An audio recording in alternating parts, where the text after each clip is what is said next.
অনেকে মনে করে ইংরেজি জানাটাই ক্যারিয়ারে সবচাইতে এগিয়ে যাওয়া বা এগিয়ে থাকা, অনেকে এটা মনে করে।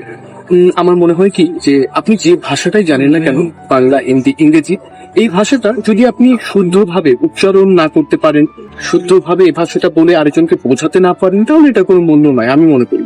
সো আত্মবিশ্বাসের সাথে ইংরেজি বলাটা, বাংলা বলাটা, হিন্দি বলাটা, এটা সবচাইতে জরুরি আমি মনে করি আমার দিক থেকে। কারণ আপনার মনের মধ্যে যেটা আছে, আপনি কি করতে চান, কি বোঝাতে চান, কি নিয়ে কাজ করতে চান, আপনি হয়তো বা বিজনেস ট্রিপে গেছেন, আপনার টিমকে বোঝাতে চাচ্ছেন কিন্তু আপনি বোঝাতে পারছেন না। সো এটা না পারার কারণ হচ্ছে ভাষার সঠিক ব্যবহার। তো এই সঠিক ব্যবহারটা যদি আপনি না করতে পারেন তাহলে জেনে আপনার লাভ হবে না। সো প্রেজেন্টেশন এই জিনিসটা এমনই এক ধরনের স্কিল যেটা আপনাকে আরেকজনকে কোনো কিছু বোঝানোর ক্ষমতা দেয় আপনার মধ্যে। এই ক্ষমতাটা আপনি অনেক কিছু অর্জন করতে পারবেন এই ক্ষমতার মাধ্যমে। এই তো।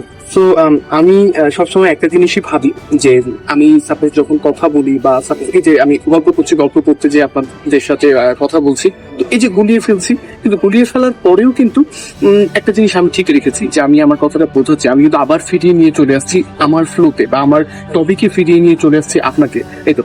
তো দিন শেষে একটাই কথা যে কোনো কিছুকে উপস্থাপন করা বা প্রেজেন্টেশন স্কিলটা, কথা বলার স্কিলটা, এটা থাকাটা সবচেয়ে জরুরি বলে আমি মনে করি। যদি আপনি কিছু করতে চান, কাউকে কিছু বোঝাতে চান, এটা আমি মনে করি।